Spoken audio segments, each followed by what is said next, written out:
Hello mga kasiswang, and for today's video nga ay second day na nga ng back to school. Medyo na late nga ako ng gising dyan at kaya pagkabangon ko ay nag-prepare na ako netong lulutuin kong hotcake. For the puyat kasi ang person. Pero ang mahalaga wala tayong pimples. At anyway, mabalik na nga pala tayo dito sa aking piniprepare. Naglagay nga pala ako dyan ng 2 itlog at konting food color. Sa harina naman ay tansya-tansya lang at hinalo-halo ko na lang. Sa tubig naman ay ganun din. Tansya-tansya lang din ang ginawa ko. Nagmamadali na nga ako dyan dahil late na ako nagising. At matagal din kasing maghalo dahil hindi naman pwedeng magkaroon ng buo-buo etong hotcake.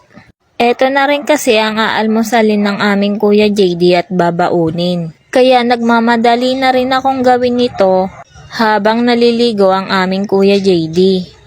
At nung nahalo ko na nga, nagpainit lang ako ng kawali at naglagay lang ako ng konting mantika. Wala kasi kaming butter kaya mantika na lang yung nilagay ko. Ganon din naman yun, ang mahalaga maluto.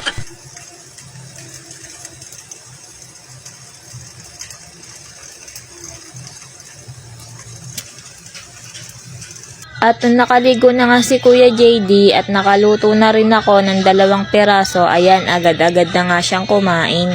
Lagi ko nga itong sinasabihan na bilis-bilisan ng pagkain at Diyos ko, ilang oras bago matapos kumain, sa bagal ngumuya at kumain ay Diyos ko na lang.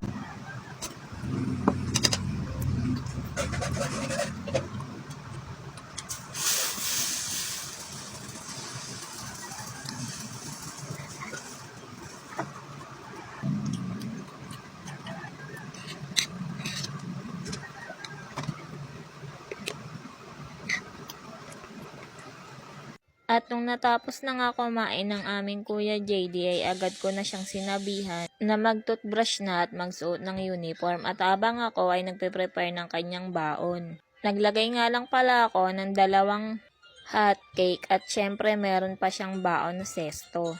Hindi ko nga lang pala siya napapabaunan ng tubig sa ngayon dahil wala pala siyang tumbler. Dahil nga nung nakaraan ay nakailang bili ako ng tumbler pero laging nawawala.